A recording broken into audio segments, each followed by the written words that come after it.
Fe en Colombia es conocer nuestra historia. La Casa Museo Guillermo León Valencia se encuentra ubicada en la ciudad de Popayán, Cauca. Se crea con el fin de rendir tributo al legado y a la memoria del presidente Guillermo León Valencia, cuyo mandato se dio entre los años de 1962 a 1966.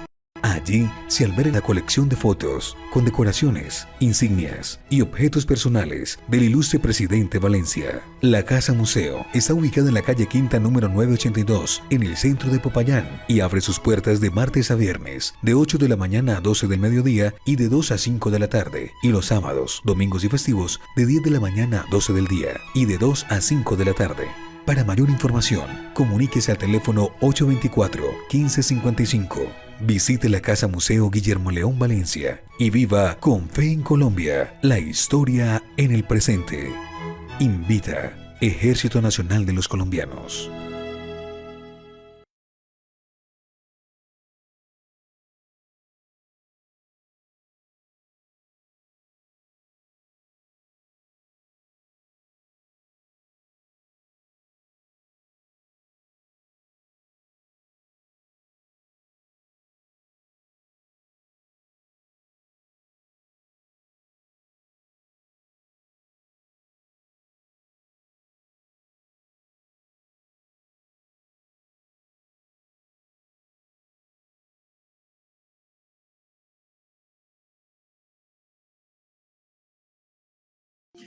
Muy buenas noches para todos y todas las personas que en este momento se han conectado con la página de la Casa Museo Guillermo León Valencia para realizar la actividad, la última actividad de este año del Seminario Permanente de Filosofía en la ciudad.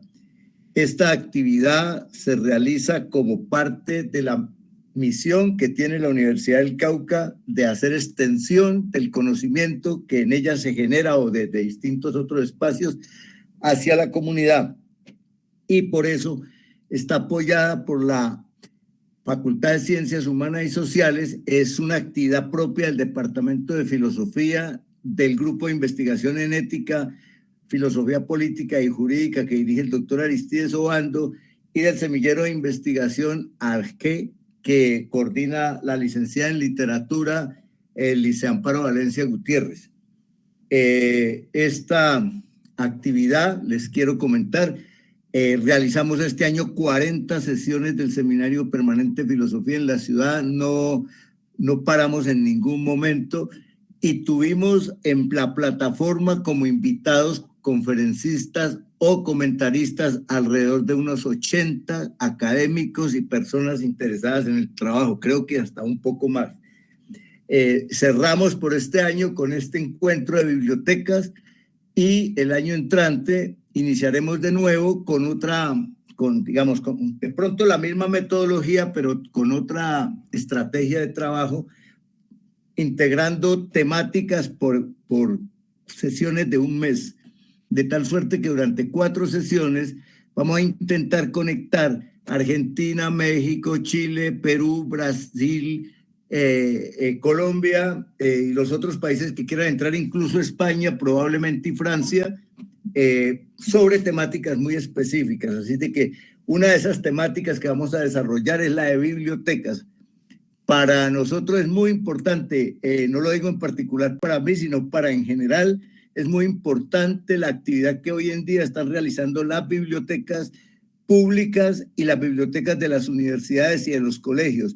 Y creo que es bueno que discutamos alrededor de ese proyecto biblioteca en relación a la formación de un público lector de textos físicos, no internet, y escritor. Eso lo hace la Biblioteca Rafael Maya a través de una serie de actividades que permanentemente realiza, pero también creo que lo hacen las otras bibliotecas.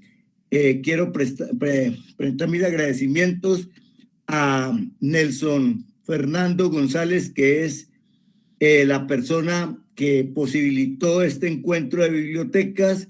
Él es el coordinador y consejero nacional de Cultura y es el que coordina la Red Departamental de Bibliotecas Públicas del Cauca.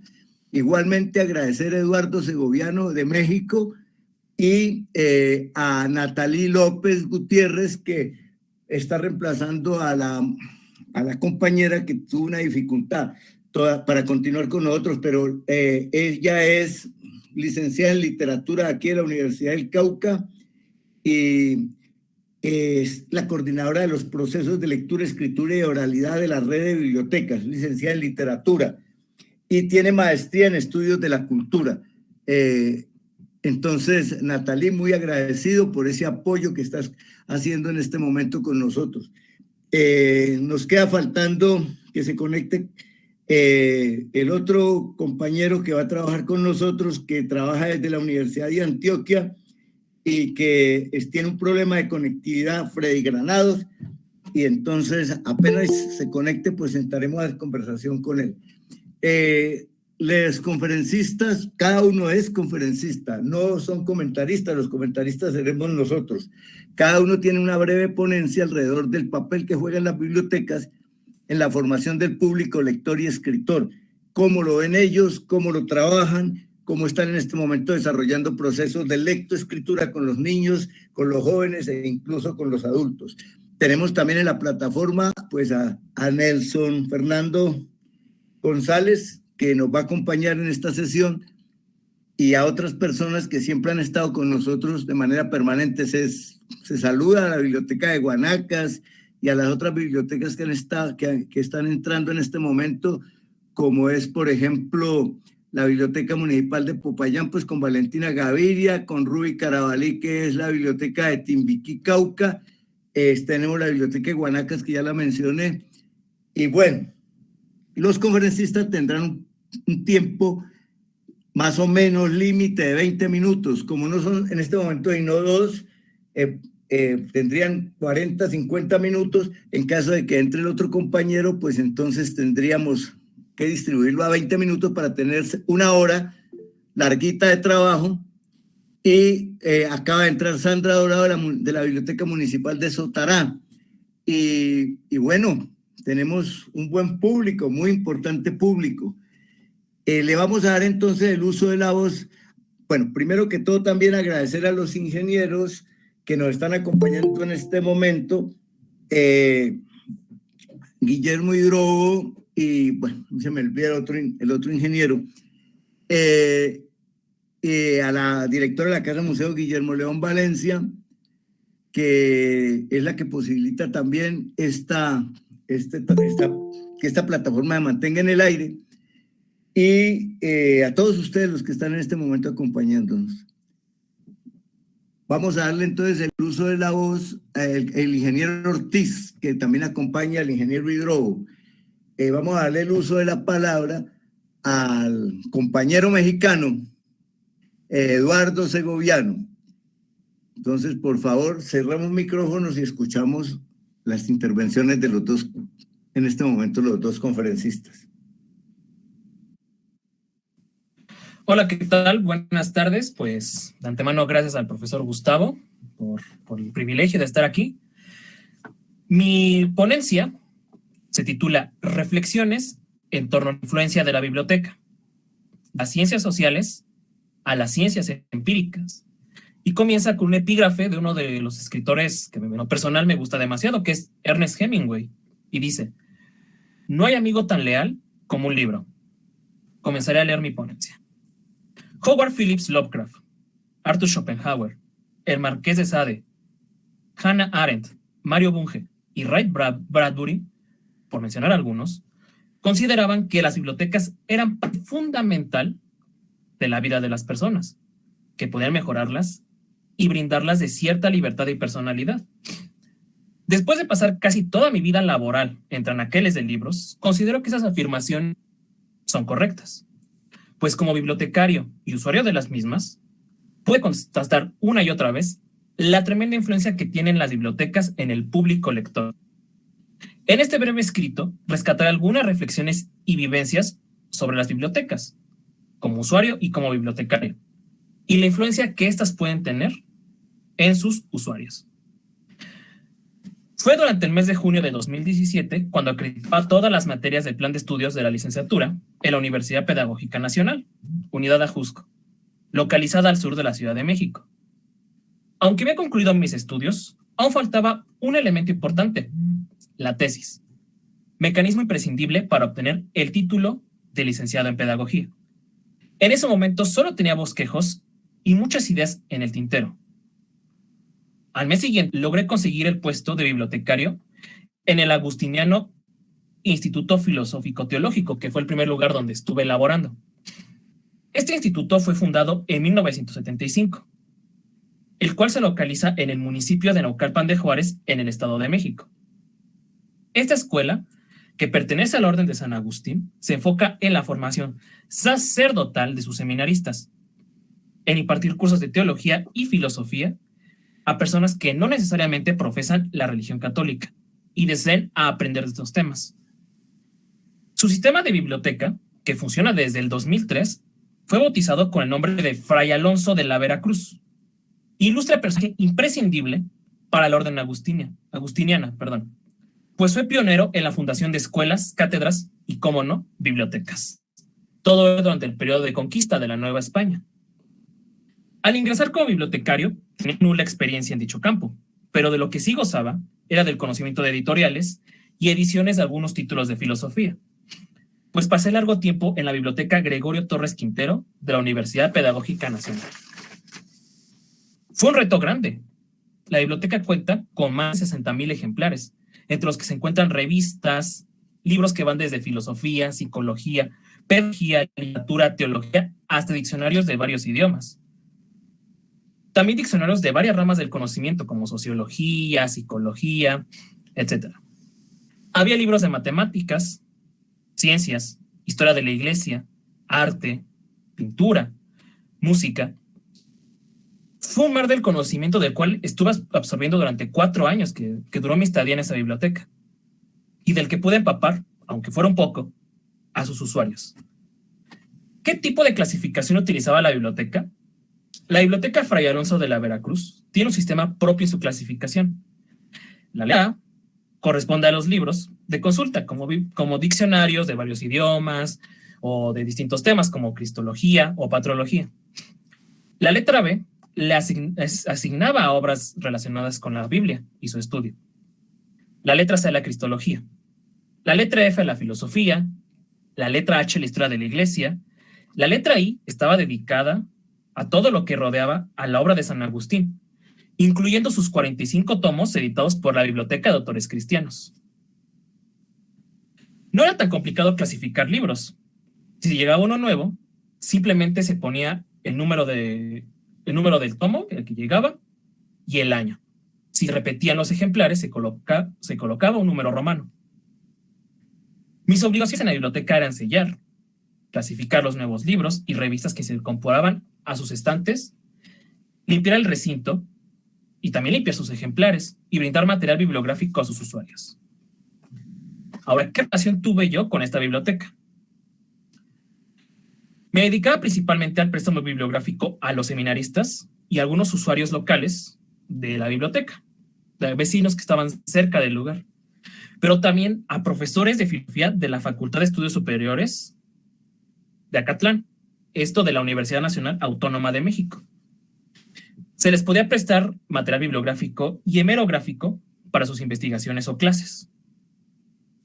Los autores más solicitados durante mi estadía fueron Platón, Aristóteles, Santo Tomás, San Agustín. También me solicitaban mucho las Biblias en griego, latín y hebreo, estudios sobre los padres de la iglesia y sobre todo manuales de lógica. Estos eran los más demandados por los usuarios. Cuando me había familiarizado con la biblioteca del Instituto Agustiniano, comencé a leer varios de los ejemplares que posee la biblioteca para mi deleite, pero también para la redacción de mi tesis. Gracias a los materiales bibliográficos y al tiempo libre que tuve, pues trabajaba 5 horas en la biblioteca, de las cuales una me dedicaba a redactar y a buscar información para la misma. Después de esto, pues pude concluir antes del tiempo estimado mi proyecto de titulación. Los libros que pude leer, en las mejores ediciones, en editoriales de alto prestigio, como son Gredos, Alianza, Valdemar y Biblioteca de Autores Cristianos. Los libros que ahí leí en estas ediciones fue la Ética Nicomaquea y Ética Eudemia de Aristóteles, las Confesiones de San Agustín, las Meditaciones de Marco Aurelio y el poemario Canto a mí mismo de Walt Whitman, así como diversos estudios en materia de filosofía existencialista y filosofía clásica griega. Y también tuve acceso a revistas como El Hortensio, que es una revista editada por el Instituto Agustiniano, revistas españolas de filosofía y teología editadas durante la década de 1910 y 1930. A su vez, pude conocer ejemplares que son difíciles de encontrar y, presten atención, encontré algo invaluable en este instituto. Fue una edición del siglo XIX del Index Librorum Prohibitorum de la Santa Inquisición Española.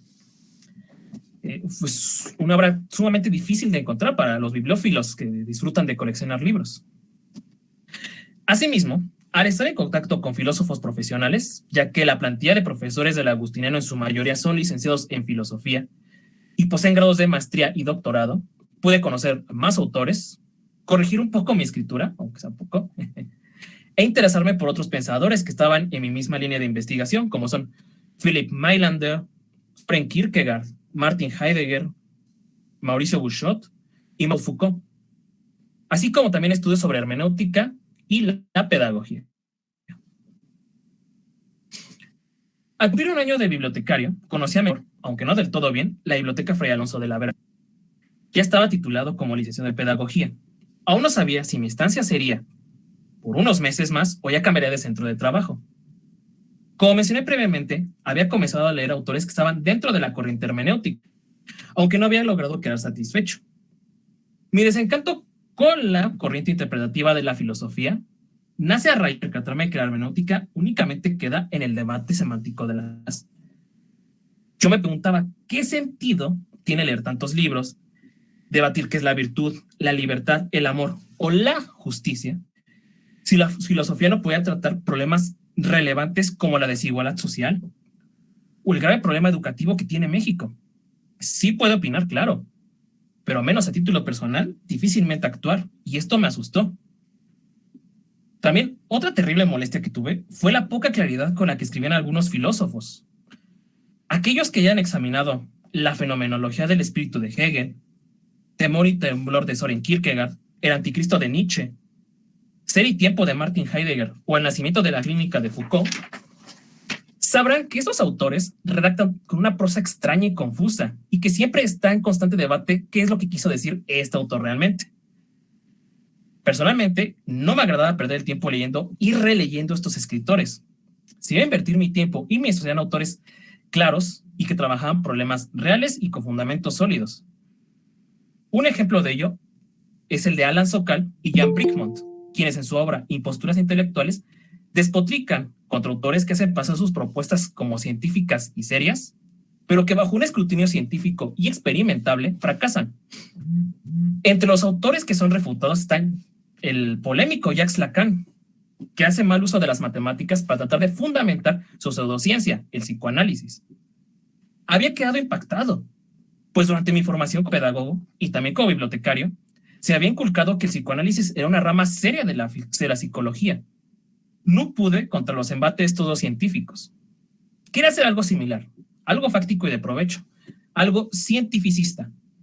Si bien no soy filósofo, mi último año de estudiante y también trabajando en la biblioteca naturalmente, mi formación recayó en la filosofía, así que me sentía perdido. Pues todo mi trabajo pedagógico había insistido en esta rama.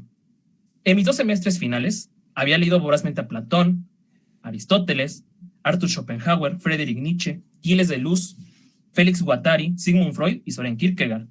Me había versado en esos autores, pero en ningún problema fáctico. Estaba molesto conmigo mismo porque mientras otros pedagogos trabajaban inconvenientes reales, problemas relacionados con el currículum, la mejora de estrategias didácticas para enseñar mejor ciertas asignaturas, buscaban una sistematicidad en la pedagogía, yo seguía en el mundo de las ideas, reflexionando infinitamente pero sin actuar, escribiendo sobre los autores, dejando de lado la pedagogía basada en evidencias y en la demostración. Decepcionado de la filosofía y las humanidades, encontré respuestas efectivas en la corriente cientificista. Fue cuando comencé a leer algunos autores que estaban en esta teca, aunque representaron un enorme reto para mí. El ilustrado Barón de Holbach, que con sus obras El sistema de la naturaleza y El cristianismo desenmascarado pude comprender la urgencia de una objetividad en las ciencias sociales y humanidades, así como la necesidad de expulsar a las supersticiones del pensamiento humano. Otros autores y obras que me influyeron fueron la ya mencionada Imposturas intelectuales, Las reglas del método sociológico de Emily Durkheim y Psicología y pedagogía de Jean Piaget. Pero el autor que más calmí es sin duda Mario Bunge. Con él nace un punto de inflexión. Sus argumentos contra la hermenéutica y el pensamiento débil, es decir, el que carece de rigor, sistematicidad y demostración, de nuestra sociedad y las ciencias sociales deberá ser desterrado de esta área de conocimiento. Las obras del científico y filósofo argentino que me estremecieron y de hecho lograron que me deshiciera de la mayoría de mis libros de filosofía, que hasta ese entonces me habían acompañado durante los últimos 3 años de mi vida, para poder comenzar a adquirir libros de matemáticas, física, química y estadística, fueron La ciencia, su método y su filosofía, La investigación científica y Evaluando filosofías. Quiero citar una de sus críticas a la hermenéutica, aquella que movió tanto en mí. Y abro cita. La doctrina idealista, según la cual los hechos sociales, y quizá también los naturales, son símbolos o textos que deben interpretarse en lugar de escribirse y explicarse objetivamente. La hermenéutica filosófica se opone al estudio científico de la sociedad. Sobre todo, desprecia la estadística social y desprecia los modelos matemáticos. Subestima los factores ambientales, los biológicos y económicos.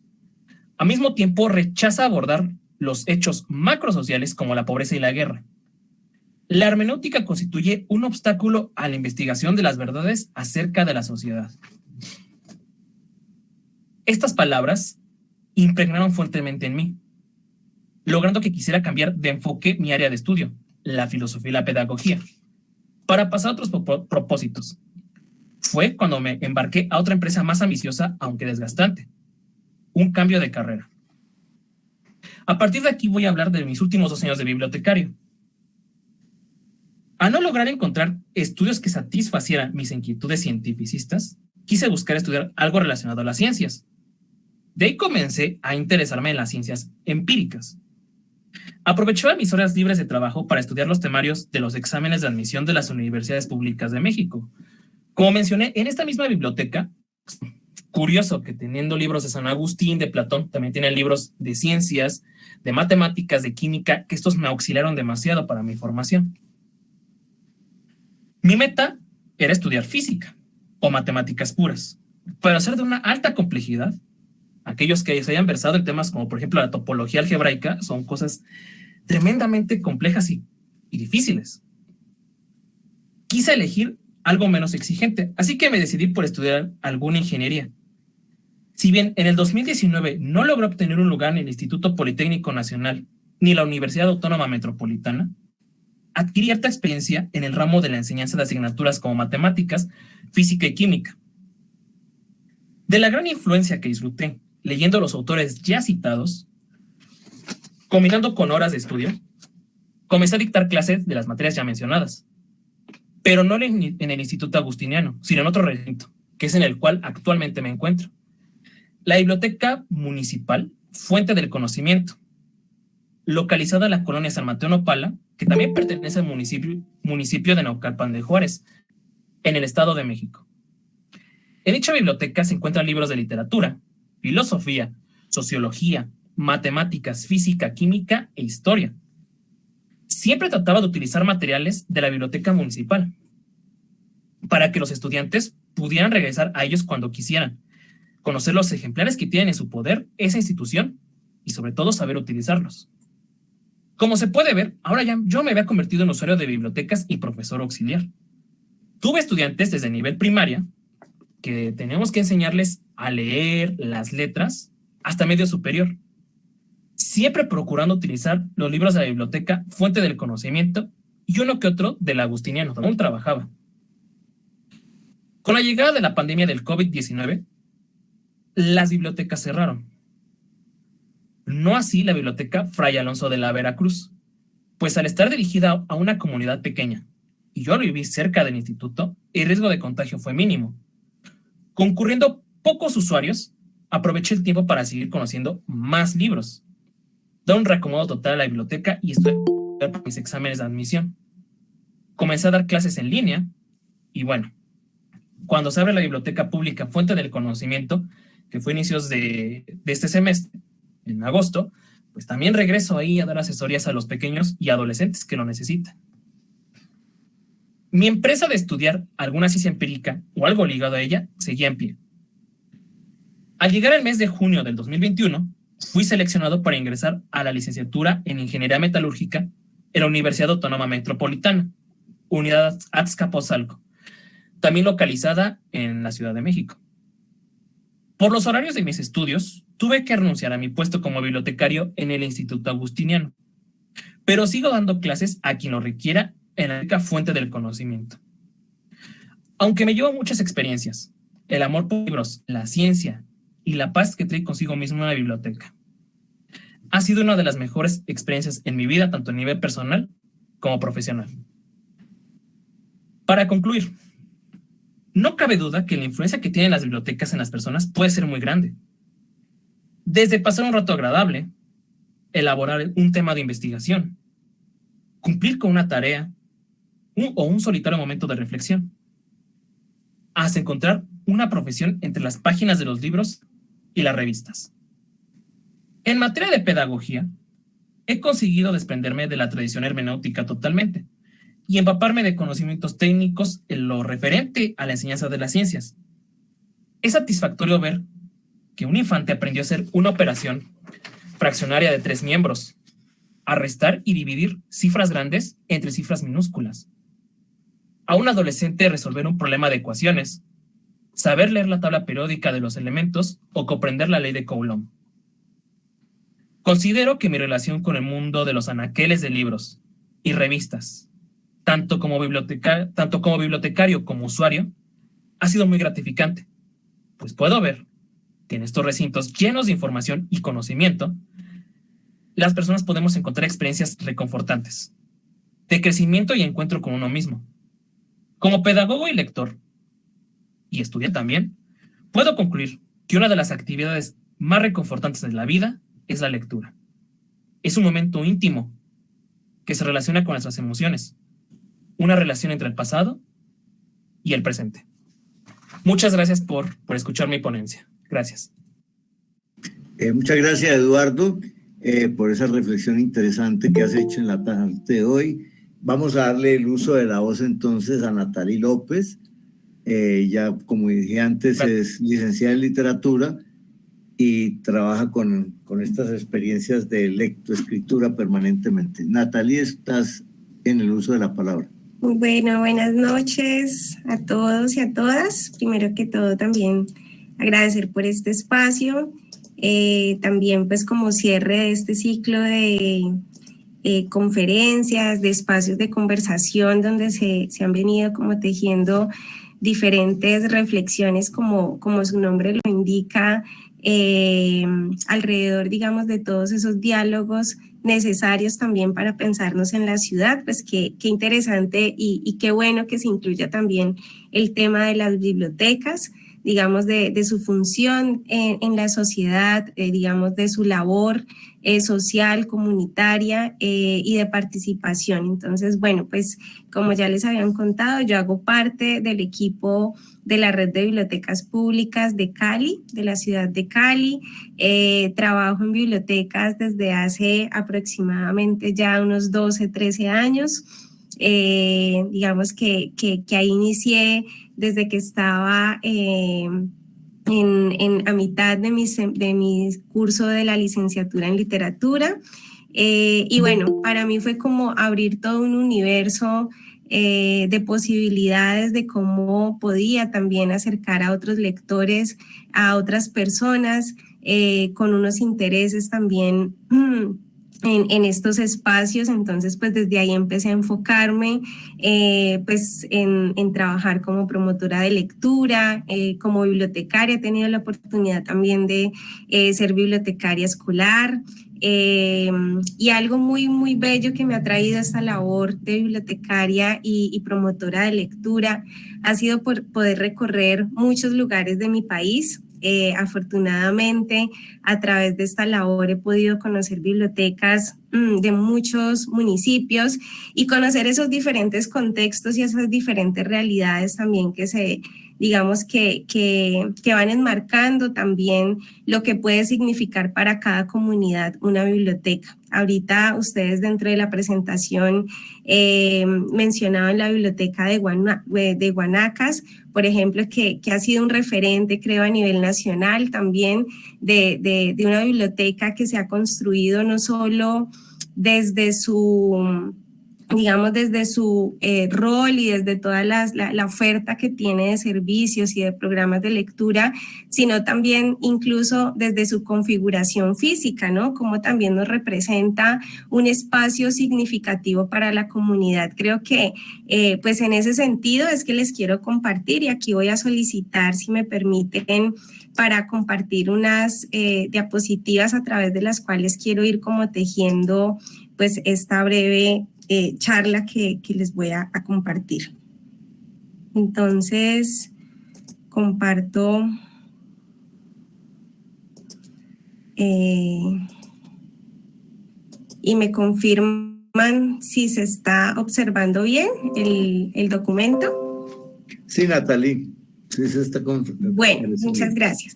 Bueno, quiero partir inicialmente de un título de uno de nuestros proyectos de lectura, escritura y oralidad que en este momento pues estamos o desarrollamos durante todo el año en la red de bibliotecas públicas conformada por 61 bibliotecas que en su mayoría o digamos todas han tenido un origen comunitario, un origen que nos permite también sentir y hablar de ese eje de cómo una biblioteca también es parte de una comunidad.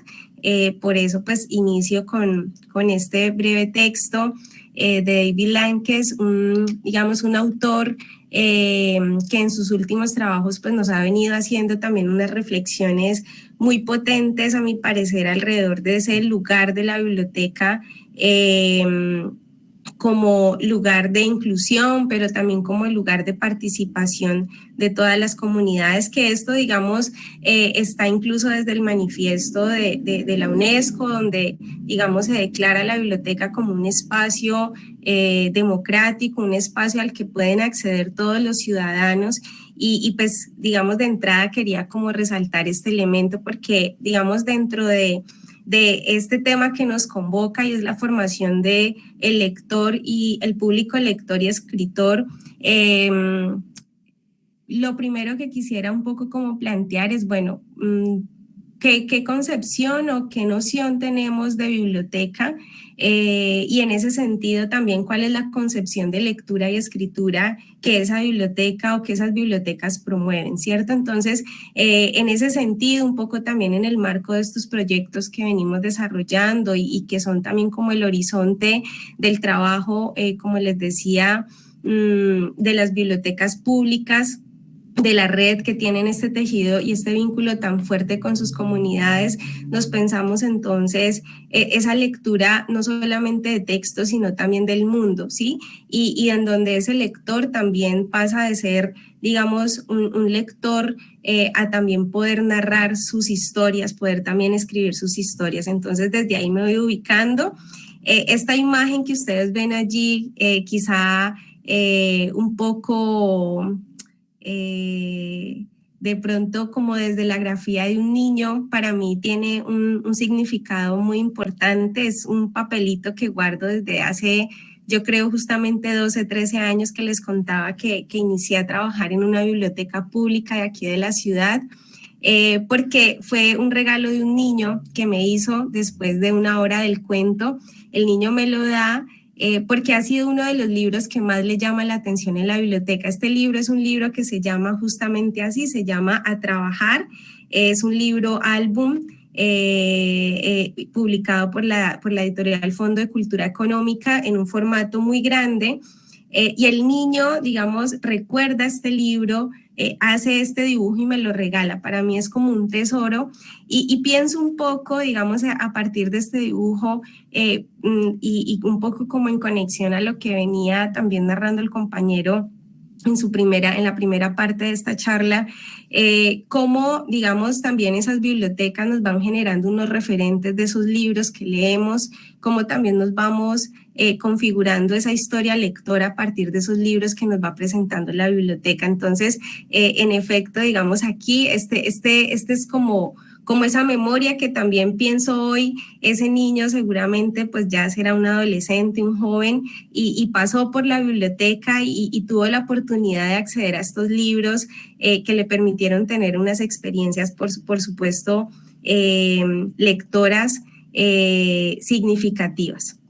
Entonces, voy a ir mencionando como varios elementos frente al tema de ese camino que es el construirnos, el formarnos como lectores y escritores. El primer elemento que quiero mencionar tiene que ver con la importancia de también poder descubrir que la lectura no es algo externo, es decir, que no solamente son aquellos textos, aquellas historias que adquirimos desde los libros, sino como también cada ser humano pues puede ir descubriendo esas historias de las que están hechos, como diría Eduardo Galeano, que no estamos hechos de átomos, sino de historias, finalmente también nos constituyen, ¿no? En un texto muy pertinente, digamos, frente al tema, Laura de Betash nos devela esta idea de la construcción del camino lector. Ella habla de una textoteca. Este es un término bastante interesante porque justamente nos remite a reconocernos como lectores, no solamente de textos, sino también de esos otros elementos que van nutriendo nuestra vida, como lo son las narraciones orales, como lo son esas canciones que quizá desde nuestra primera infancia habitan esa memoria, como lo son todos esos tejidos que se van generando incluso desde los primeros momentos de vida, de la gestación, ¿no? El nombre que nos dan y toda esa memoria va siendo parte de esa construcción, como ella lo nombra en su libro del camino lector. Entonces, entender que cuando llega un ciudadano, un niño, una niña, una persona a una biblioteca, ya llega con unas historias, ya llega con un bagaje, con esa textoteca. Y no solamente la biblioteca le brinda textos, sino que también la biblioteca cumple una función lectora frente a ese ciudadano, también lee a ese ciudadano. De ahí que nosotros como bibliotecarios, lo primero que también hacemos cuando llega un nuevo lector, ¿sí?, a la biblioteca es conocer sus gustos, sus intereses, qué le interesa leer, poder acercarnos a ellos a través de esos textos que le hablen a su vida, que le puedan comunicar de manera significativa elementos que también hagan que se sienta que ese espacio le habla, que ese espacio le permite también tejer y continuar tejiendo su historia de vida. Entonces, esto, digamos, es un elemento que a mí me parece muy importante resaltar dentro de esa, digamos, de esa función de la biblioteca, la importancia de la biblioteca en la formación de esos públicos, lectores y escritores, ¿no? Pensarnos la biblioteca también como lectoras de esos públicos, de esos usuarios, de esos lectores, si los queremos llamar así, y que llegan a reconocerles como lectores, reconocerles también como lectores del mundo, ¿no? Como un poco también lo mencionaba como en el título de esta charla. Bueno, en un siguiente momento quisiera entonces otra idea que me gustaría compartir. Voy a ampliar aquí un poquito. Lo que pasa es que creo que si lo pongo en presentación completa, no se me queda ahí la presentación. Entonces, por eso lo pongo así desde la edición de la presentación. Otro elemento importante que me parece también que interviene aquí en esta función de la biblioteca para formar lectores y escritores tiene que ver con cómo se vincula la biblioteca con esos territorios, cómo se vincula la biblioteca, sea de la denominación o tipología que sea, ya sea una biblioteca pública, ya sea una biblioteca popular, una biblioteca incluso universitaria, escolar, cómo está relacionándose esa biblioteca con ese territorio que habita. Justamente porque pues, se genera todo un entramado de sentido alrededor de lo que significa no solamente el espacio físico, sino también aquello que puede compartir con esas personas que llegan a ese espacio a resignificarlo.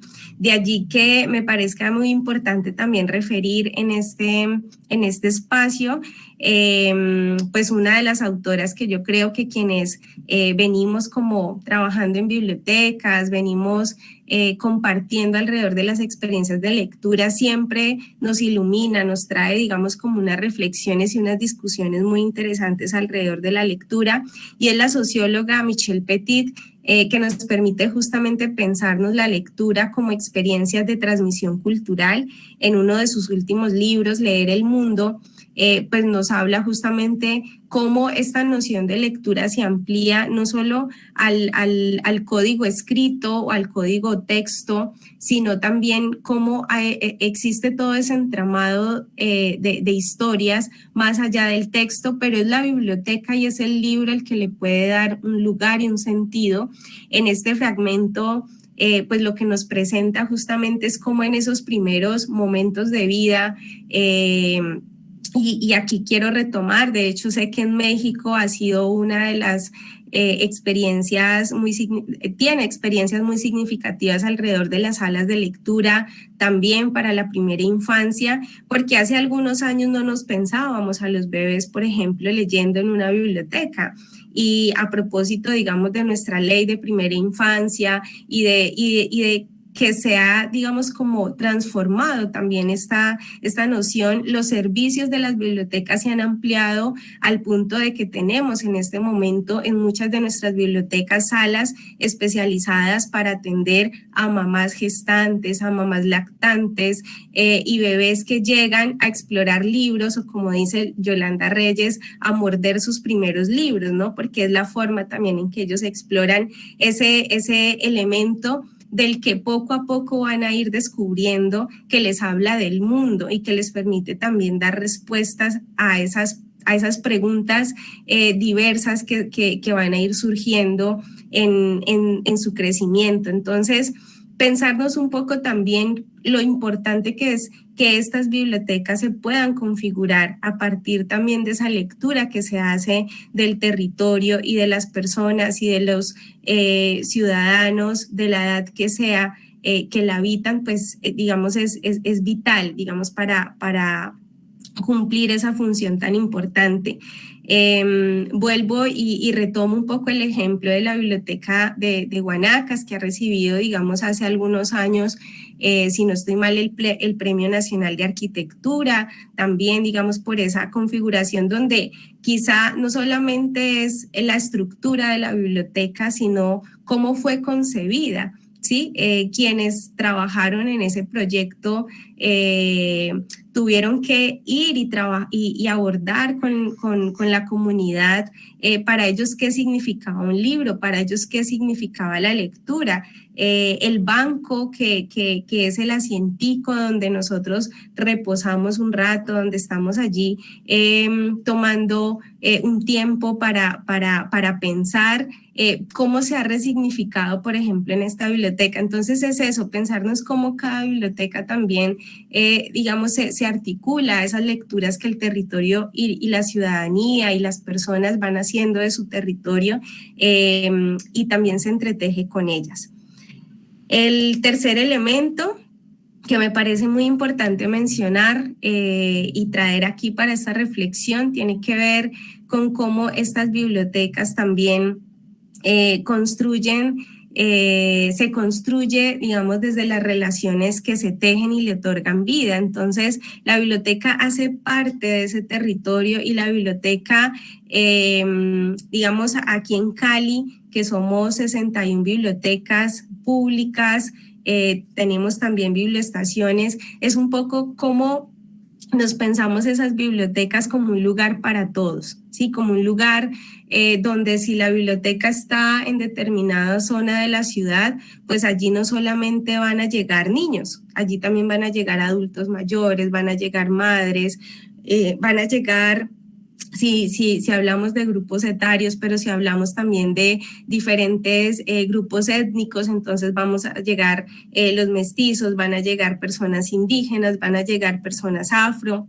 Entonces, como la biblioteca es un lugar de encuentro, un lugar que tiene todas las posibilidades también de converger, digamos, como en esos intereses, que tiene la posibilidad también de brindar esas historias y hacer de ese lugar un lugar de participación para cada una de ellas. Entonces, este elemento también de pensarnos, como lo dicen las autoras Natalia Duque y Carolina Marín, unas bibliotecas interculturales, ¿no? Pensarnos esta noción de interculturalidad que también, digamos, en los últimos años se ha venido también, digamos, como potencializando desde las mismas experiencias pedagógicas, educativas, en diferentes contextos, como las bibliotecas también empiezan a potenciar, digamos, esta noción de la interculturalidad y que ha sido su esencia. Digamos que el concepto puede ser algo nuevo, pero realmente es la esencia de la biblioteca, ¿no? Caracterizarse como un lugar para todos.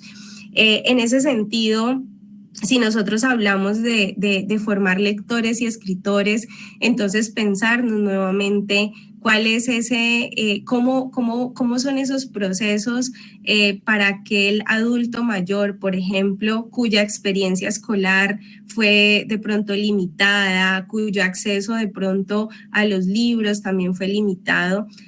¿Cómo hacer para que la biblioteca sea un espacio que le pertenezca? ¿Sí? No necesariamente tiene que ser el letrado o la persona que, el intelectual quien habite esa biblioteca. O sea, la biblioteca también le puede hablar, digamos, desde la experiencia de cada persona a ellos y cómo le va a permitir, sí, que su lectura de vida se vaya ampliando, que su lectura del mundo se vaya ampliando.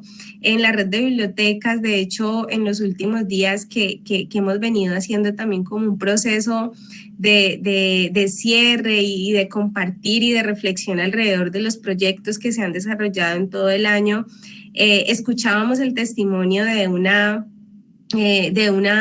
mujer adulta mayor que nos decía es que yo aprendí a leer en la biblioteca hace poco, o sea, este año. Sí, llegó a la biblioteca después de la pandemia porque era uno de los espacios que le estaba ofreciendo actividades, que le estaba ofreciendo momentos de esparcimiento después del confinamiento, después, digamos, de toda esta situación tan compleja que hemos vivido la humanidad, y se acerca a la biblioteca sin ningún interés en los libros, porque de pronto no era su interés principal, pero se acerca a la biblioteca y resulta que la biblioteca a la edad de ella le abre un universo de posibilidades alrededor de la lectura y es a partir de esas experiencias que aprende a leer. Para mí es realmente, diría yo, como inspirador escuchar a la señora, como les digo, cuando escuché ese testimonio, porque me pensaba justamente de la importancia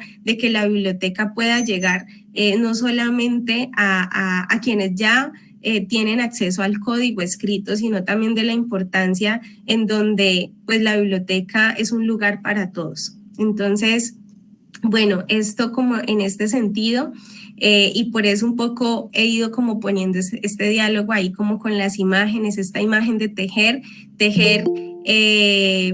viene, digamos, o texto más bien, viene de la palabra tejer, o tejido. Entonces pues los textos, los libros son un gran tejido también de palabras, un gran tejido de historias que nos van llegando y qué lindo poder entonces hacer también como este vínculo entre lo que significa el leer y lo que significa tejer y lo que significa entonces en ese sentido crear historias de una manera colectiva, de una manera comunitaria en las bibliotecas de acuerdo a las experiencias de cada persona.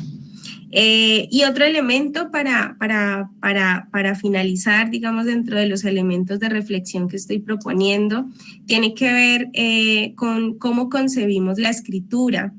Entonces, a mí me parece muy importante pensar que siempre los procesos de escritura o muchas veces quienes hemos, digamos, como participado en procesos de pronto de escritura académica,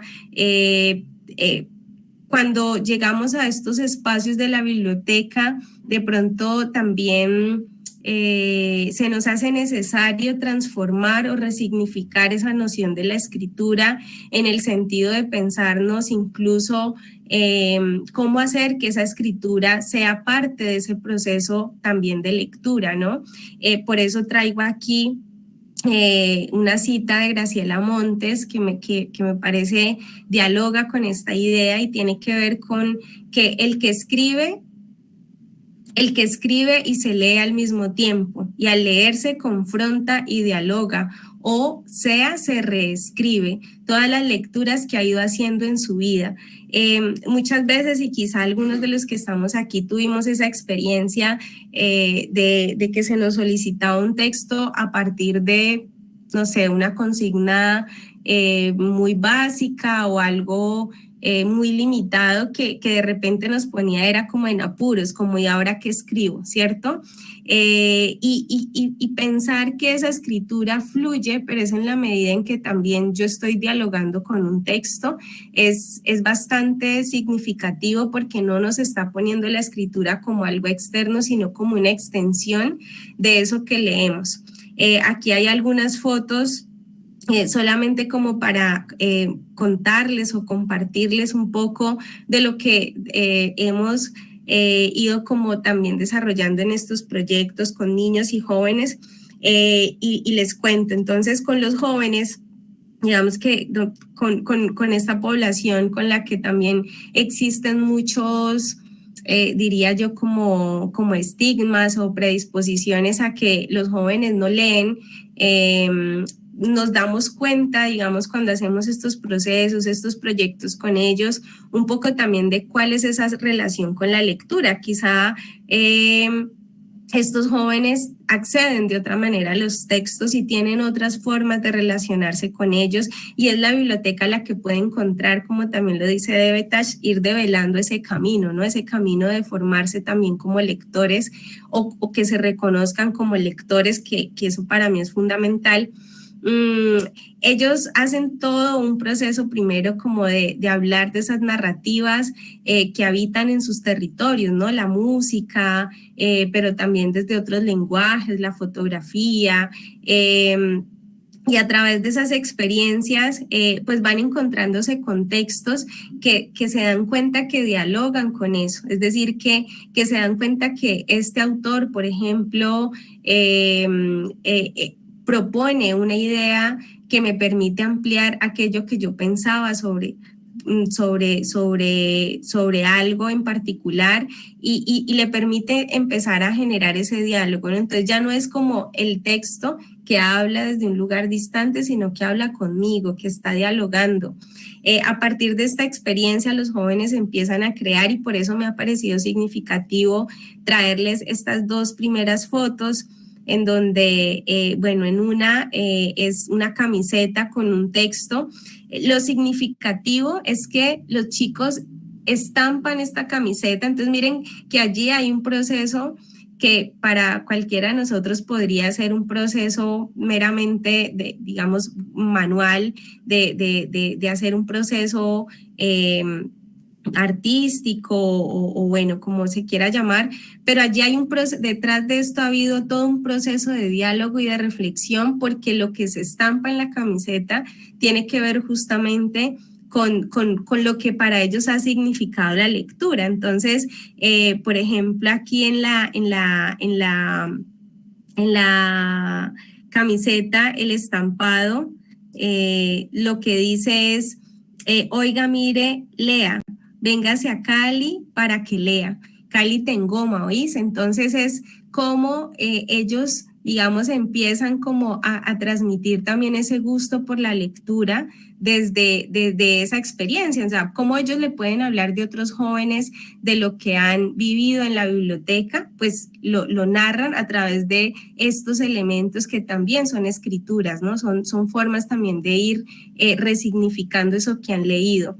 Y estas otras dos fotos que tienen acá, este es un libro artesanal que a partir de la experiencia implementada por uno de nuestros compañeros bibliotecarios, después de haber compartido con niños y niñas historias sobre sus abuelos, los niños elaboran un libro artesanal donde deciden contar esas historias de sus abuelos, ¿sí? Entonces, el libro que retoma, digamos, el nombre de este proyecto en el que han participado los niños, está compuesto por textos escritos por niños, en donde al final de ese recorrido que ellos han tenido, pues le dan valor justamente a esa lectura y resignifican. Entonces, aquí en diálogo con lo que plantea Graciela Montes, pues esa lectura es esa reescritura, ¿no? También de eso que van todo el tiempo ellos descubriendo en la biblioteca. Bueno, y para finalizar, solo digamos como un elemento de reflexión, esta imagen que creo que nos evoca muchas historias, que creo que a partir de ella podríamos escribir poesía, escribir una novela, muchos relatos, conversar, ¿sí? Porque esa palabra oral también, digamos, allí está llena de esos elementos importantes. También este poema de Hugo Jamioy, a propósito, creo, de estos elementos que he venido resaltando como importantes para reconocer en la biblioteca también ese papel de formación en lectura y escritura. El poema dice: ¿a quién llaman analfabetas? ¿A los que no saben leer los libros o la naturaleza? Unos y otros algo y muchos saben. Durante el día a mi abuelo le entregaron un libro, le dijeron que no sabía nada. Por las noches se sentaba junto al fogón. En sus manos giraba una hoja de coca y sus labios iban diciendo lo que en ella miraba.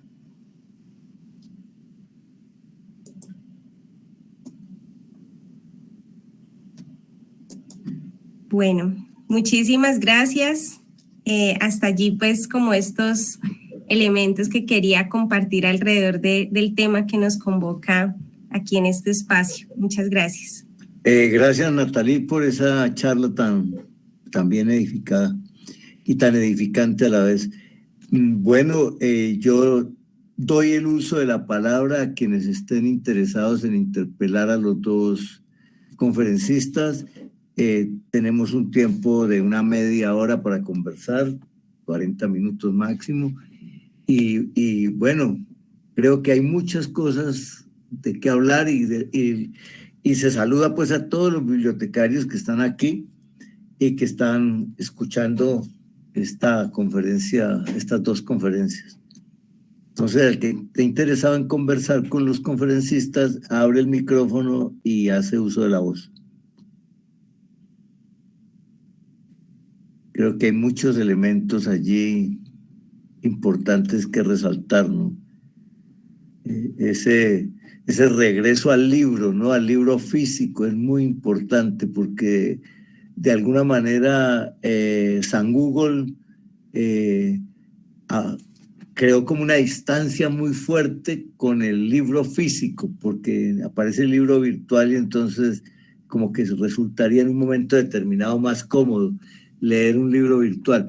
En mi experiencia con los estudiantes de filosofía, hemos llegado a la conclusión de que hay que fijar el libro, el texto de nuevo, fotocopiar el texto para tenerlo en la mano y poderlo volver a leer.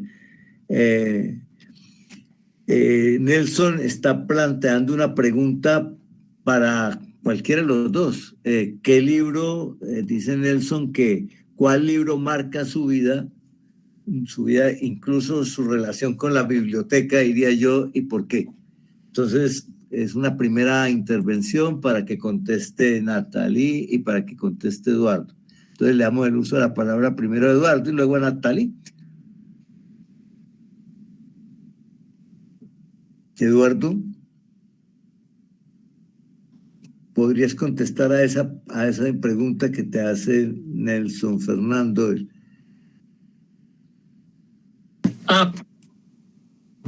Bueno, pues muchas gracias. ¿Qué libro marcó mi vida?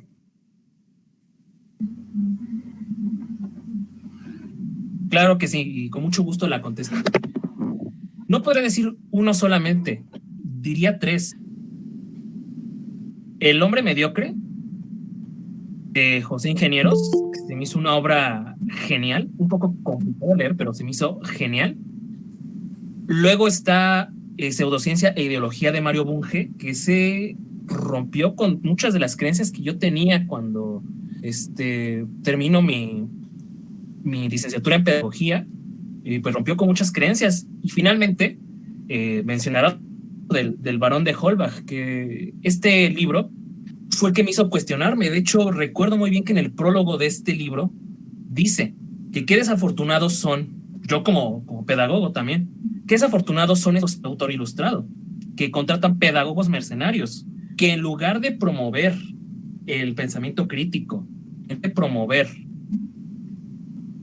todo este cuestionamiento, son cómodos, son pedagogos acomodaticios, cómodos, que enseñan recetas. Dije, wow, cuando leí ese extracto del cristianismo desenmascarado del Barón de Holbach, dije, yo no quiero ser esta clase de pedagogo, y me encaminó a llegar a otras áreas de conocimiento, como es la ingeniería. Sí, cedo la palabra a la compañera Natalie López y muchas gracias. Bueno, muchas gracias. Yo creo que coincido un poco también con el compañero Eduardo. Creo que no solamente es un libro, creo que en cada momento de nuestra vida ha habido como ese libro compañero o esos libros compañeros que nos han ido como permitiendo sostener, digamos, como ese vínculo con la literatura. Yo quisiera pues como mencionar, de hecho aquí lo pude como acercar de mi biblioteca, este libro La historia interminable de Michael Ende, digamos un escritor que creo que muchos podemos recordar por esta historia que luego fue adaptada en película, pero pues realmente el libro y toda digamos, sus obras de literatura fantástica, pues en su momento me permitieron como abrir un universo allí a la literatura. Hay otra autora que también para mí ha sido muy significativa. Tuve la oportunidad de estar un tiempo en Argentina, de conocerla y digamos, creo que no es una autora tan conocida en muchos espacios, Liliana Bodoc. Ella, este libro que es como una saga, una trilogía, recrea un poco también de manera desde la ficción lo que ha sido, digamos, para el continente, para nuestro continente, como ese encuentro también de historias alrededor de lo que fue la conquista, de lo que fue la colonización, y nos permite pues como tener varios Y bueno, un libro que recuerdo, me lo regalaron estando yo como en sexto de bachillerato, Ficciones de Jorge Luis Borges. Creo que digamos, para mí en ese momento la lectura de ese libro todavía me dejaba muchas cosas que no comprendía. Tendría unos 11, 12 años y fue uno de esos libros que con el tiempo pues también fui como redescubriendo, ¿no? Creo que son de esos libros que puede uno como releer y bueno, pues esto como un poco remitiéndome a una historia de esos primeros libros, pero como decía, hay muchos libros como para cada momento de la vida. Gracias, maestro Jorge Quintero. Usted está que interviene, por favor, hágalo. Un segundito, a ver, actualizo aquí mi... Y luego... Un saludo, ¿me escuchan? Sí, claro. Bueno, un saludo para todos. La verdad que me entusiasma mucho este tema, ¿no? Por mi trabajo en historia sobre la historia del libro en Colombia y sobre todo lo que tiene que ver con las bibliotecas antiguas. He encontrado en estas pesquisas cierto desprecio en algunos bibliotecarios por los libros antiguos o por los libros que se van volviendo obsoletos en el uso y en el consumo académico. Y en algunas circunstancias he podido observar cómo esos libros pasan al reciclaje simplemente como papel viejo. Eso me ha parecido terrible porque es hasta cierto punto un perder una memoria cultural, ¿no? Y bueno, por supuesto no son ustedes, son casos específicos, particulares que he podido observar. Y de esa manera se han perdido algunos fondos que yo llamaría ya no bibliotecas, sino fondos documentales que se van constituyendo así para la mirada del historiador.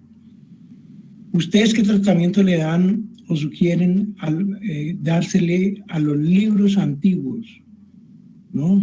¿Y qué hacen ustedes en las bibliotecas muy modernas, muy contemporáneas, con los libros antiguos, ¿no?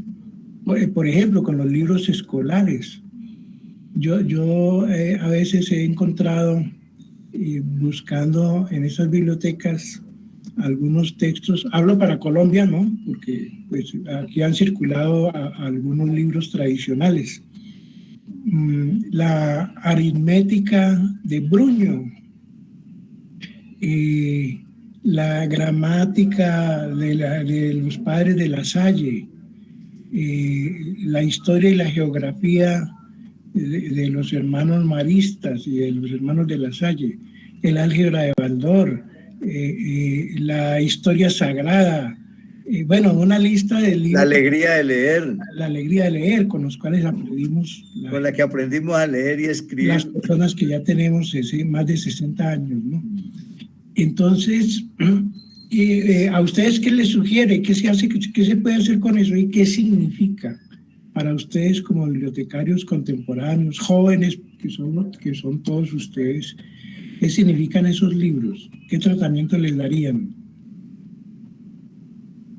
Listo, Jorge. Entonces démosle la palabra a Natalie primero y luego a Eduardo.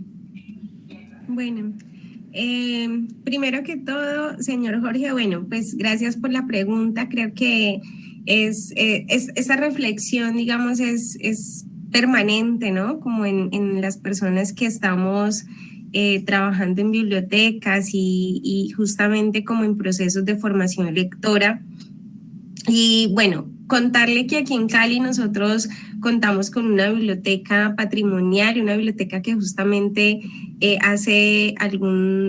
hará más o menos un mes o 2 meses cumplió 100 años.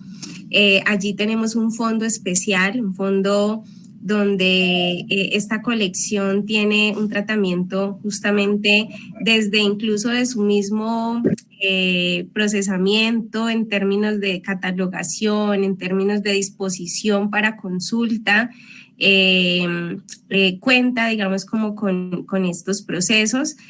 No soy especialista en el tema, pero pues por supuesto que sé que, digamos, está allí, cuenta como con un personal también que cuida de ese material, dándole justamente un valor importante al libro como un documento que nos habla, es decir, el libro es en sí mismo un objeto, creo yo, cultural, ¿sí? El objeto mismo libro ya no significa. Ahí quiero conectar con algo, y era lo que también en un momento de esa charla yo les mencionaba, y es cuando nos pensamos en fomentar procesos de lectura desde la primera infancia, ¿sí? Porque, por ejemplo, es tan importante para nosotros y nosotras en los proyectos de formación acercar a los niños a las bibliotecas y sobre todo a libros de calidad, a libros que propicien una experiencia literaria y también estética, ¿sí? Desde la apreciación del libro, porque no es lo mismo cuando tú te encuentras con un libro o con un texto digitalizado en el celular o en el computador, a cuando el niño desde sus primeros años tiene la posibilidad de explorar el libro como objeto que puede manipular, con el que puede incluso tener esas primeras experiencias, que es un aprendizaje básico que creemos que ya nosotros lo hemos naturalizado mucho, pero realmente es algo que los niños aprenden, y es el paso de páginas, por ejemplo, ¿sí? Los niños juegan y recrean, digamos, esa situación una y otra vez. Eso es un aprendizaje, ¿sí? Muchas veces en el trabajo, por ejemplo, con jóvenes, uno se puede encontrar con chicos que no saben, por ejemplo, consultar el libro desde su índice. Sencillamente, claro, ¿por qué? Porque ya lo decía también, por ejemplo, el profesor Gustavo, usted en Google digita lo que necesita y Google le arroja de una, pero usted no se toma el trabajo como lo hacemos en un libro, primero de acercarnos y, bueno, mirar un contenido integral, ¿sí? Un contenido que me permite pensar qué es lo que ese libro me propone, ¿sí? Y cómo puedo yo ir abordando ese material, ¿sí?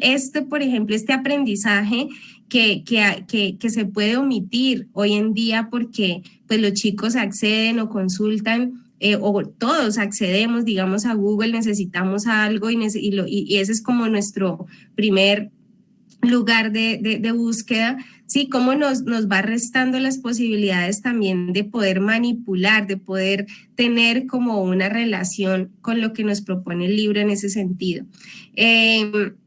Y el segundo aspecto que usted menciona, digamos, en cuanto a los libros texto, yo creo que de pronto para quienes crecimos también con los libros texto, cuando llegamos a una biblioteca y descubrimos, voy a hacer, por ejemplo, voy a dar un ejemplo, digamos, los libros textos de literatura. Sí, siempre nos presentaban fragmentos, ¿no es cierto? Entonces, el fragmento de 100 años de soledad, el fragmento del cuento o de algún cuento en específico, pero no nos mostraba el texto en su totalidad. Eran fragmentos que muchas veces de ahí también, analizando o escuchando experiencias lectoras, nos dicen, no, es que a mí nunca me enganché con la lectura, ¿cierto? Porque claro, lo que nos presentaban eran como retacitos, a veces retacitos o fragmentos muy buenos, sí, que nos enganchaban y queríamos ir a buscar el texto completo,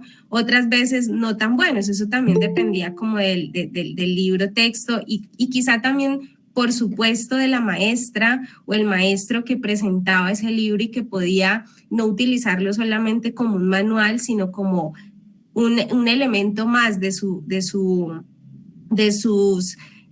actividades y estrategias pedagógicas. Entonces, creo que en cuanto a estos materiales, o sea, habría que diferenciar, digamos, lo que es esos documentos históricos, esos documentos patrimoniales, como le digo, que cuentan o hacen parte de unas colecciones especiales, con estos otros libros que por supuesto son referentes también de lo que con los que aprendimos y que en muchos casos, digamos, hacen parte de unas colecciones, pero también en algún momento excedían de pronto. Por ejemplo, en bibliotecas escolares, habían bibliotecas escolares solamente donde habían libros texto, ¿sí? Tuve la oportunidad, digamos, de vivirlo, ¿no? Donde no se adquirían libros como de diferentes autores, sino que eran como unos bancos, grandes bancos de libros texto. Entonces, digamos que en ese sentido es un poco como, bueno, encontrar cuál sería como el lugar de esas colecciones en términos de ese espacio como en los que se vaya como a tener. Pero sí, digamos como que en resumen es como pensarnos la pertinencia de ese material siempre de acuerdo también a esos lectores, a esas personas que la frecuentan, la biblioteca. Y sí, digamos, insisto que es vital y es importante la experiencia con el libro en físico. De hecho, para mí es que también, digamos, hoy en día ya incluso con este tema de la virtualidad estamos o estuvimos mucho tiempo enfrente de un computador. Para mí no hay nada más, digamos, como grato y satisfactorio que poder encontrar un momento de encuentro con un libro donde me permita descansar incluso de lo que es una pantalla. Entonces, creo que esa necesidad sí la tenemos que, digamos, como tener allí presente para propiciar más encuentros con los libros en físico. Natalie, quisiera antes de salir hacer una... Cerraste el micrófono, Jorge. El micrófono. Jorge, cerraste el micrófono. Ya. Gracias, Gustavo. Natalia, antes de salir quisiera pues una pequeña reflexión para todos. Me parece clave que en las bibliotecas haya un pequeño espacio en el que se aprovechen esos libros obsoletos, entre comillas, para que allí se pueda hacer una reflexión sobre el hecho de que el libro tiene una historia, ¿no? Porque a menudo olvidamos ese pequeño detalle en el ajetreo cotidiano de las bibliotecas. Uno toma un libro actual y se olvida que ese libro está ligado a una historia. Y en esa perspectiva que ese libro es memoria cultural. Y creo que allí es el punto clave en el cual en todas las bibliotecas debe haber un pequeño espacio para que los libros, entre comillas, obsoletos, puedan recomponer un discurso, ¿no? Puedan resignificarse como objetos de valor cultural y de memoria. Porque los profesores universitarios hemos tropezado hoy con la gran dificultad de que la fotocopia eliminó el contexto del libro y entonces introdujo un consumo de conceptos como quien abre una lata de un enlatado y se come ese pequeño enlatado, ¿no? Y no sabe eso de dónde proviene, ni qué valor alimenticio tiene, ni para qué sirve incluso. Entonces, el libro en la biblioteca hoy también se está volviendo de alguna manera un objeto de consumo inmediato y referenciado por el comercio editorial, por el marketing de los autores y claro, estamos eliminando ese gran valor que tendría esos libros en términos de una perspectiva histórica. Y yo creo que cada que se abre una biblioteca, en algún lugar debe haber un pequeño espacio para los libros obsoletos, ¿no? Entre comillas. Pues en el fondo no hay libros obsoletos, por supuesto, ¿no? Algunos libros han perdido significado y ya no nos dicen nada, o nos dicen mucho también. Miren, les cuento una experiencia muy significativa personal. Entré a la biblioteca de Misiones de la Universidad del Cauca y me encontré un pequeño librito escrito pues claro, en España, ¿no? En el siglo XVII. Y era todo un tratado sobre el destino final de los niños del limbo. Así se titulaba ese libro, imagínense ustedes, ¿no? El destino final de los niños del limbo. Algunas personas jóvenes no saben qué es el limbo, por supuesto, porque no leyeron el catecismo Astete o no les hicieron una orientación para su primera comunión con ese catecismo. Y entonces allí hay un libro que refiere a otro, ¿no? Y entonces imagínense ustedes qué significa hoy un libro de esos, ¿no? O qué significa las gramáticas de transición del latín al español que se puede encontrar en los libros, en las bibliotecas del siglo XVII. Y esa historia hay que recomponerla y nos ayudaría mucho a repensar el significado actual de los libros, ¿no? Bueno, esa es una inquietud que yo dejo simplemente allí y gracias por escucharme. Gracias, Jorge. Voy a hacer un cambio en el sistema de intervenciones. Hay dos personas que quieren intervenir, por eso. Lisette pidió la palabra y luego Nelson, Fernando.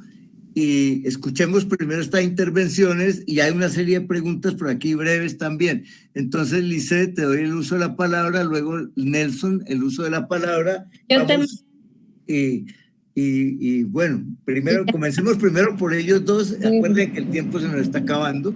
Entonces, sí, claro. Profesor Jorge Algueser, primero, gracias por el comentario, porque efectivamente por ese comentario me acordé de algunas cosas. Y justamente nosotros hemos trabajado, quiero hacerle ahí un reconocimiento porque hay personas que trabajan silenciosamente en la cuestión de las bibliotecas y son personas muy valerosas. Y en ese caso, yo sé que Nelson no lo va a decir, ni tampoco Gustavo, pero en ese proceso están ellos. O sea, cada vez que hay una biblioteca que van a votar o van a hacer alguna situación, ellos se reúnen, Gustavo selecciona los libros, revisa qué bibliotecas, por ejemplo la biblioteca de Tunía necesita libros o ya tiene esos libros, entonces llevarlas a la biblioteca de Usenda o a otras bibliotecas. Y en la situación de Nelson también he visto cómo la red departamental, justamente cuando nosotros iniciamos todo el proceso de GAF, fue ese, o sea, ¿qué podemos hacer por las bibliotecas? Yo creo que muy pocas personas conocen el proceso de la red departamental de bibliotecas del Cauca. Una situación ha sido, primero, el desconocimiento de actividades, por ejemplo, de los centros de lectura para ciegos. Me parece muy bonito los voluntariados, por ejemplo, de lectura en voz alta. Me parece interesante el trabajo que ellos vienen haciendo de recoger, por ejemplo, poesía rusa. Me acuerdo que el doctor Valencia y también el doctor, uno de los profesores de la Universidad del Cauca, que fue Gonzalo Buenahora, en el momento que hizo la donación de libros, se recuperó mucho lo que fue la poesía rusa. Me pareció bonito los ciclos de poesía rusa que hubo en Tunía y que hubo en otros espacios en Usenda, por ejemplo, hablar de Silvia y esos sitios que estuvieron hablando justamente de poesía rusa me pareció interesante. Primero porque es una situación donde nosotros, o sea, tanto Gustavo ni Nelson, dentro de las condiciones que se encuentra en este momento la red departamental, no costean la parte de gasolina, pero llevar libros a personas que tienen la intención de leer un libro, que quieren tener un libro en su casa, un niño que quiere todavía tocar el papel, a mí me parece eso muy bonito de rescatar, y creo que esas personas que llevan un proceso silencioso proceso como es estos hombres, porque yo digo, Gustavo nunca ha sido de reconocimientos, tampoco Nelson Fernando ha sido persona de reconocimientos, pero me parece importante que él ha rescatado muchas bibliotecas y en la oficina de él tiene todavía, cuando uno ingresa, mira, este es de un autor caucano, es Popayanejo y mira tan bonito, me regalaron aquí un libro y quiero que lo leas. O hay gente de la calle que escribe un poema y llega ahí a la biblioteca y lo puede compartir y tiene un espacio. Yo me acuerdo tanto que cuando salí de literatura, el primer espacio que nos brindó Nelson fue un espacio para lectura. Después fue el espacio para la fotografía, después fue un espacio para el encuentro con generaciones, personas ya de edad que querían leer su poesía, independientemente si tenían una formación o no tenían una formación. Me pareció también interesante, Gustavo habló justamente del catecismo Astete, también estuvimos en el ciclo de cine de lecturas lecturas de cine y Carantanta. O sea, creo que hay unos espacios muy bonitos que lleva la red departamental de bibliotecas y que no se le ha reconocido. En Cali nosotros también hicimos muchos encuentros, me acuerdo también con la Biblioteca Nuevo Latir. Creo que las bibliotecas, el hecho de ser bibliotecario para algunos es una cosa de snob, a mí me parece que es un sentido revolucionario. Hay gente que realmente quiere los libros, que siente los libros, que ve los espacios de los libros para cambiar mentalidades. Nosotros en Nuevo Latir con Gustavo hicimos unas cosas muy bonitas porque los niños que salían del Nuevo Latir, que era de Agua Blanca, era para coger un arma y nosotros era enseñándoles otros espacios para coger un lápiz y escribir poemas o para que cogieran un pincel y pintaran. Creo que la biblioteca, cuando me dijo Nelson, estamos creando y estamos dejando una huella de que las bibliotecas son espacios vivos, es totalmente cierto. O sea, no es un espacio físico como tal donde hay ladrillo y que sean bonitas, sino donde está el espíritu, donde está el bibliotecario, y el bibliotecario te está dando una fuerza, y esa fuerza es ese libro donde te puede abrir o te puede dar caminos para una vida nueva. Me parece que los chicos, por ejemplo, muchos chicos de Agua Blanca, nosotros tuvimos experiencias donde los padres le decían, ¿para qué va usted una biblioteca?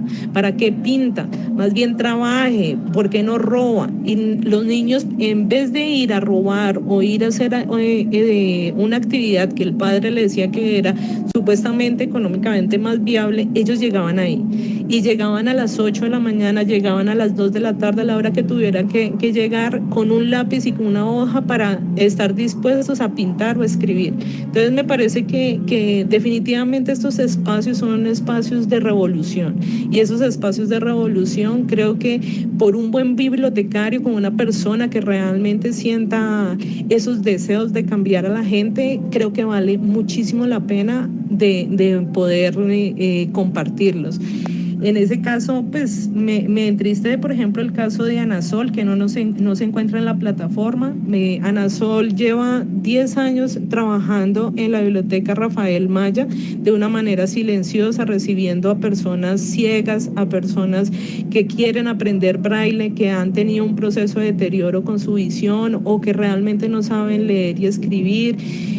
También están todas las compañeras de la Biblioteca Rafael Maya, que han ayudado dentro de ese proceso, como Ana María Ante. Está el caso también de Fernanda, que han ayudado con la parte de manualidades, de pintura, de creatividad, de poesía. Y ojalá que estos espacios, como dice el profesor Jorge, que lleguen personas idóneas, porque no es ganarse un sueldo por ganárselo, no. Algunas veces yo veo a Nelson los fines de semana, y yo me acuerdo que con Tomás y también con Catalina estuvimos viajando y nos quedamos en la vía, nos han parado guerrilla, todo eso, y hemos seguido en ese cuento porque creemos que el libro debe llegar al lugar donde la persona lo necesita. Creo que aquí en el Cauca hay lugares donde hemos llevado un libro y hemos cambiado esa vida. Entonces me parece muy bonito este espacio y me parece que definitivamente lo que ha hecho Janet Escalera de traernos un invitado para que hable sobre bibliotecas, estamos contribuyendo en esa revolución. Y qué bonito que esta última conferencia haya sido sobre eso, sobre las bibliotecas, que sí, hay personas que se están olvidando de esos espacios, pero sentimos otras personas que definitivamente tenemos que brindarles a esta niñez unos espacios como las bibliotecas, y que ojalá hubiera más personas que estén de bibliotecarios y que sientan lo bonito que es tocar un libro y abrirlo y leerlo y compartirlo con otra persona. Muchas gracias. Gracias, Lice. Le doy la palabra a Nelson Fernando, luego a Janet. Creo que no va a haber más intervenciones ni de Eduardo ni de Natalie, pero es que esto se puso interesante y vamos a tener que abrir el año entrante un espacio más pertinente para hablar de estos temas. Nelson. Muchas gracias, profe Gustavo. Gracias, Lice, por sus palabras. No, para hacer como una precisión, ¿no? Sí hay una entidad, la Biblioteca Nacional de Colombia es la encargada de preservar y catalogar el patrimonio bibliográfico y documental del país. Se viene trabajando y se dio un impulso a este rescatar, digámoslo, con la ley 1379 del 2010. Inclusive hay un título, el título 3, que contempla todo lo referente de los artículos 27 para abajo sobre el patrimonio bibliográfico. Ya ha habido bastantes campañas a nivel nacional desde la Biblioteca Nacional, como vamos a hacer memoria, entre otros, propendiendo por el rescate de todas estas publicaciones. En el departamento, la entidad encargada son las bibliotecas departamentales de trabajar lo que es cuestión de patrimonio, ya a través de las donaciones o el depósito legal.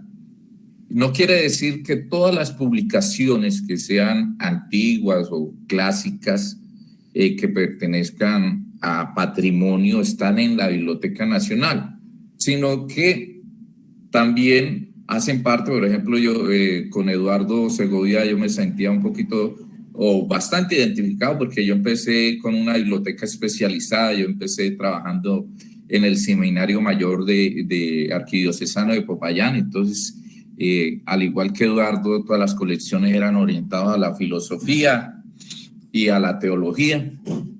Es una biblioteca especializada. Yo trabajé y un tutor mío fue José María, ya que hablaban de las bibliotecas de las misiones del Colegio Mayor, y también se elaboró un catálogo sistemático de las colecciones existentes en la biblioteca de los siglos XVI, XVII y XVIII, que sin ya hacer este catálogo, pero ya está inmerso en el catálogo colectivo de la nación patrimonial, ¿sí? No hay necesidad que todas las colecciones están en la Biblioteca Nacional de Colombia.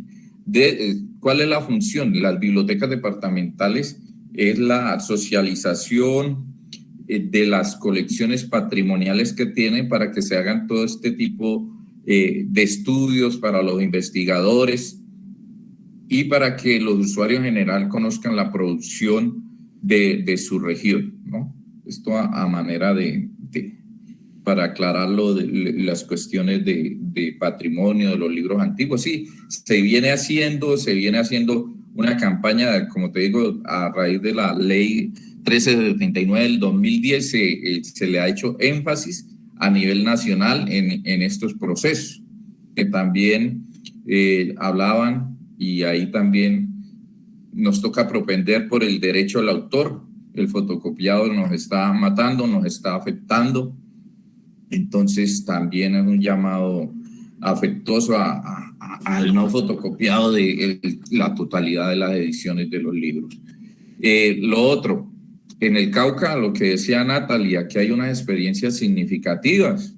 Ya lo hablamos de la biblioteca de Inzá, Guanacas, que fue ganadora del Premio Nacional también. Fuera del de Arquitectura, se ganó también el Premio Daniel Samper de bibliotecas por su trabajo con la comunidad.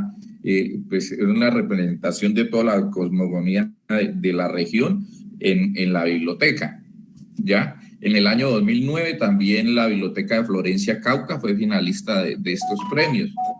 Ahorita en la edición especial, ya, pandemia, digamos, también la Biblioteca de Miranda Cauca también fue beneficiada.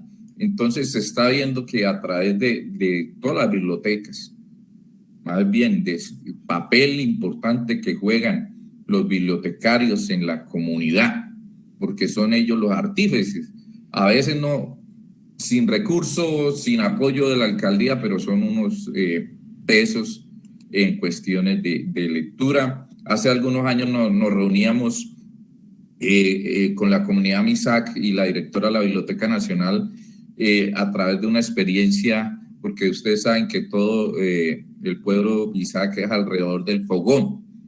Entonces estábamos compartiendo ahí en Silvia, en el resguardo indígena de Silvia. Entonces, lo que hay que hacer, o sea, yo lo digo, es enfatizar en el papel motivador del bibliotecario como promotor de la lectura. Eso es lo que debemos hacer mucho énfasis. Y en eso se ha venido trabajando mucho a través de la Red Nacional de Bibliotecas Públicas. Hay unas estrategias de promotores de lectura que están presentes cada año en los diferentes municipios de los departamentos de Colombia. Entonces hay un trabajo mancomunado entre lo que es el gobierno nacional, las instancias departamentales y obviamente el apoyo municipal que toca al ser una instancia nacional, es sí o sí tienen que apoyar. El proceso que hace, por ejemplo, la red de Cali en los barrios ya lo decía la experiencia del ICET con el nuevo Latir, si mal no estoy. Yo soy conocedor, Natalí, del proceso porque fui muy cercano a María Dolores. Inclusive hace algunos años estuvimos con bibliotecarios del Cauca en un encuentro de las bibliotecas municipales de Cali, ya que se hizo también con la red departamental de bibliotecas de Cali. Entonces es eso. Y ante eso, pues yo también pues ya tenía una pregunta, pues, y también con el profe Jorge, si ya la lectura también hay un proceso de naturalización, pero ¿por qué? Por el mercantilismo. ¿Usted lo ven así? ¿Creen que el mercantilismo está afectando la lectura a su objetivo como tal? Eso sería mi intervención. Muchas gracias. Lamento decirles, pero la plataforma ya está solicitando cierre porque esto tiene un tiempo limitado. Creo que la intervención de Yané y de las otras personas queda para el año entrante porque va a ser un mes completo sobre bibliotecas, sobre libros, sobre colecciones. Y creo que se quedaron muchas cosas por conversar, pero este es el problema de las plataformas, de los tiempos. Y bueno, toca cerrar. Ya me está el ingeniero allá diciendo, estamos sobre el tiempo pasándonos. Muchas gracias, Natalí, muchas gracias, Eduardo, los vuelvo a invitar, lo mismo Janet, Liz, Nelson y todas las otras personas, gracias por las intervenciones. Yo también me quedé con ganas de intervenir en muchas otras cosas, y unas preguntas que están aquí, pero ya no alcanzamos. Bueno, buenas noches a todos, nos vemos el año entrante y los vuelvo a invitar para que hagamos un mes de bibliotecas. Buenas noches, gracias. Muchas gracias, Natalí, Eduardo, Gustavo.